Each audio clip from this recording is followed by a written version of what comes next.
this is the favorite part of my program. I'm going to have Cheryl come up, my sister. She's going to tell us about our good guy for 2012.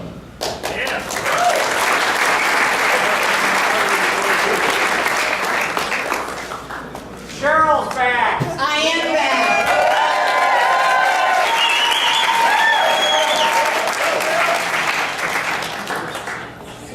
Last year, you all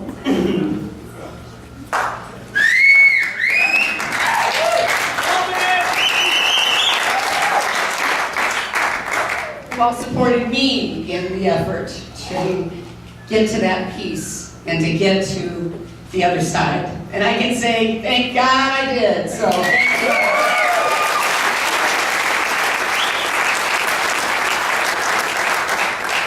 And I'm so happy to be back. Okay, now that's just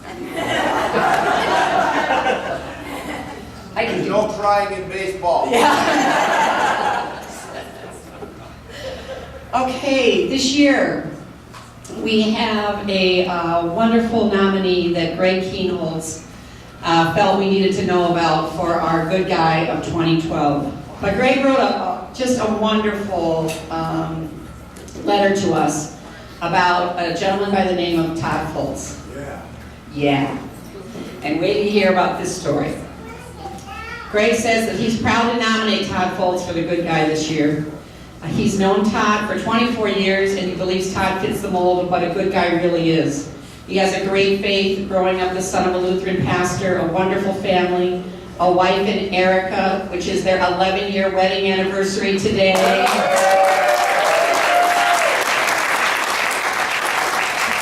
And look who they thought they should spend it with. The good guys, that's right. 3 kids, Mary, Madeline, and Timmy, who mean the world to him. A wonderful trait of giving back to others through volunteering at church, coaching his kids' sports team, or volunteering through his Stillwater community, where he now resides. If you walked a mile in his shoes, you'd know it. You'd probably be sore and tired, and you might complain, but not Todd Foltz. Todd considers himself lucky to be able to toss a football with his son Timmy, and play outside at the family farm with his 2 daughters, Madeline and Mary. And after a major car accident, lucky to be alive. Todd grew up in Forest Lake when he was an all-state wide receiver. His coach was a young Mike Grant, now the head coach at Eden Prairie. After high school, Todd played 1 season at South Dakota State, then transferred to St. John's.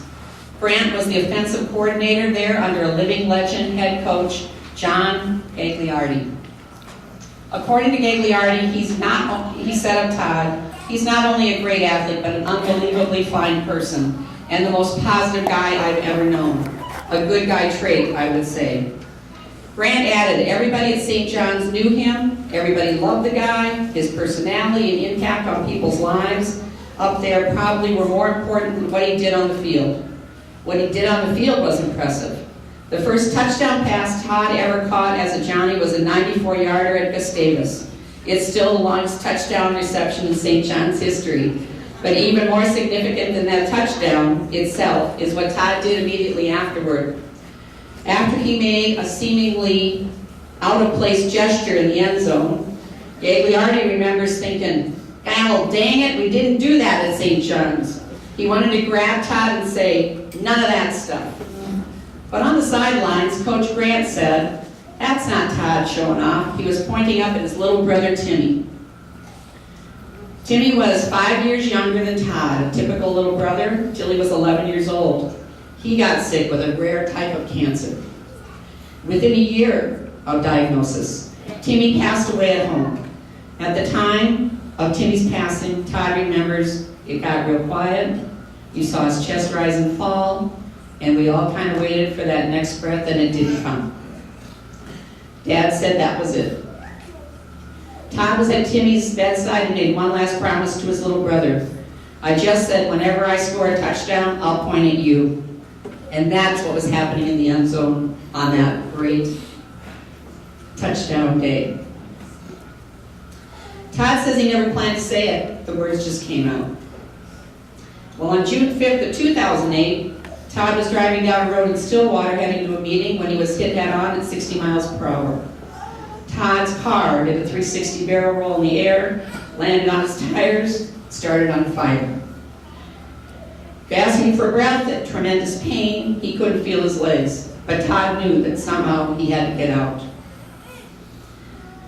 Todd was taken by ambulance to Regents Hospital, where Dr. Todd Lee operated on him. Todd had multiple surgeries to repair his legs and ankles, pelvis, back, and hips. He also had internal injuries and a broken nose. The x-ray tell a lot of the story, like his right ankle, which is now held together by 20 screws. The road to recovery was long for Todd. He spent nearly a month in the hospital. Grant recalls a conversation with Todd that every time he talked to him in the hospital it was, "I'm gonna be fine. It's gonna come back. I think it's feeling a little better. I'm gonna be up and walking. My goal is this. My goal is that." A good guy trait indeed. Todd was released from the hospital 23 days later, and 3 months later, on his 41st birthday, he took his first steps. He recalls that he put aside my walker and Erica almost fell over. I was supporting myself with the table and I took my first step. Todd took these first steps in his daughter Mary's room. She was 5 when the accident happened and was the only one of the 3 kids who could remember any of it. Todd said he wanted to trump any bad memories he had of the accident with a better one. Todd still has a limp, but you wouldn't know it. But if you walked a mile in his shoes, you'd feel pretty lucky. He lives a full life based on the lessons learned from a short one, his 11-year-old brother Timmy. And we have a connection that we didn't even know existed until we received this a nomination. The family, the Foltz family had set up a scholarship at, or recognition at Forest Lake Elementary, and Hannah Lawson was one of the recipients of this. I mean, it's just like, it just gave me chills. So, and it was just an honor that we were able to see the story come to life back here for our good guys. So, Greg continues on to say that he can't say the good things about Todd, the person, a mentor, and friend. He leads by his example. Life is great, life is fabulous, every day of his life. There are people whom you meet in life that you want to be around because of their energy and great spirit. Todd is that person. I am so very proud to call him my friend. And I'm going to do this. Brooksy, we got another one for you. Come on up, Todd.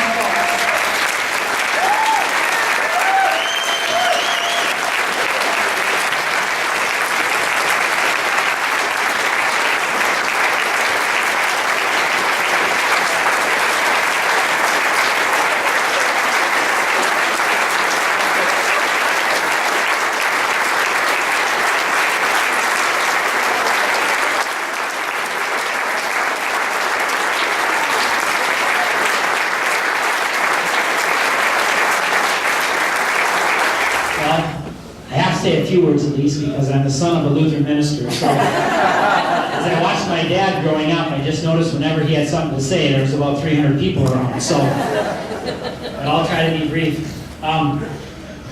Boy, you know, it's been a crazy few years since the accident, and to kind of talk a little bit about what Kelly talked about. You know, we all have changes and challenges in our lives, every single one of us, and they just come at us. We don't have warnings often, but they exist, and they will exist. We're either going through it right now, we have gone through it, or we're going to go through it.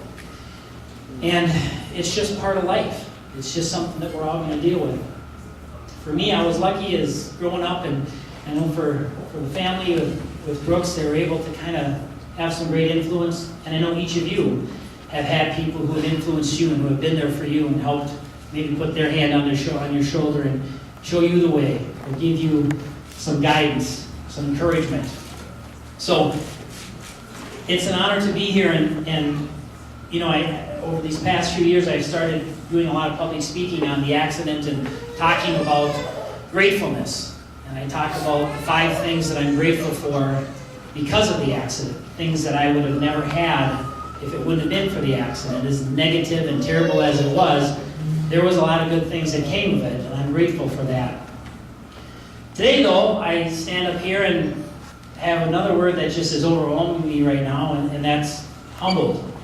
I am absolutely humbled to be recognized tonight, but it's not me. I'm a product of influence, and so much of that influence is in this room tonight. And as I look out here amongst this crowd, there are so many people who put their hand on my shoulder or who pulled me aside and said, hey, this is what you got to do. And I'm so grateful for that. Greg Keenholz, who's been a very dear friend for many years, always kept in touch, always checking on me, always been there for me, and I'm so grateful for you and for Lynn and for considering me in this position. And there's so many others here. Jimmy Friend, who helped me out when I was first getting started in business. Altavilla and Mach, and Shirley, of course, who were so helpful during my recovery and coaching.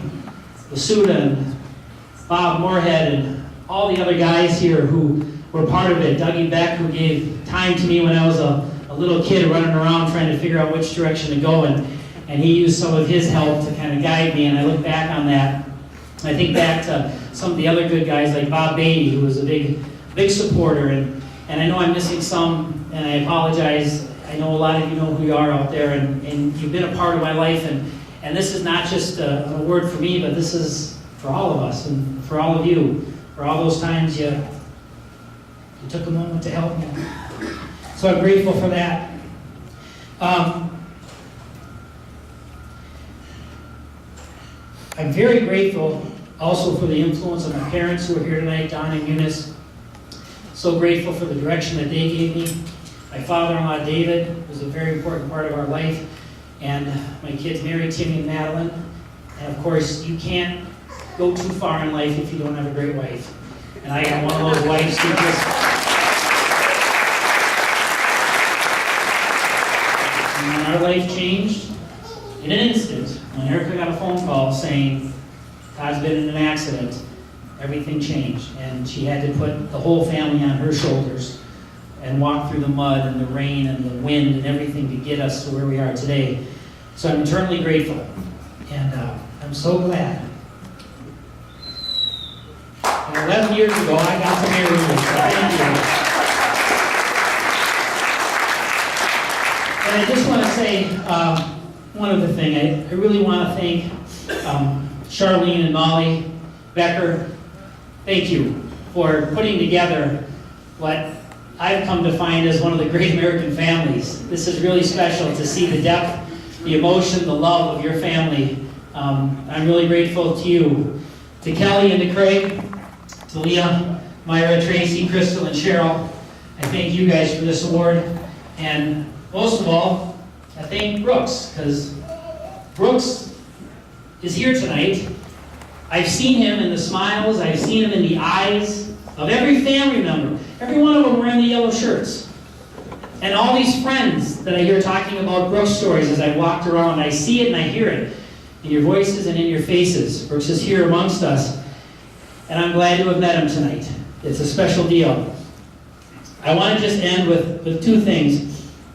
One thing that I found is that through these challenges and changes in life, and through all the chaos and the stress that life throws on us, we have those moments where we just sit there and want to pull our hair out.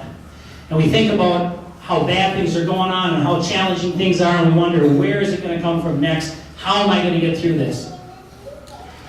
And I wanted to share with you something that I do when I have that, and I want you to take it home with you. And that's when I'm at that moment where I've just about lost it, I stop for a second. I turn just a little bit to the side. I take a really big, deep breath and try to let out a little more air than I took in. And as I'm doing that, I say, Todd, right now, what are you grateful for? And everything else goes away. And in that moment, I think of my family. I think of the friends that I have, or the relationships I have. I think of my passions of fishing and hunting and football. and I think of my faith. And at the end of the days, those are the things you always have with you. And as Kelly mentioned earlier, those are the things that really matter most to you in your life. I'll end with a quote that I had in a book that I wrote about the story of my experience called The Year of Little Victories. And it was I said, we were never promised life would be fair. We were simply given the opportunity to participate in life, and life is full of incredible possibilities. I wish you the best in your life, and thank you for making me a part of this family.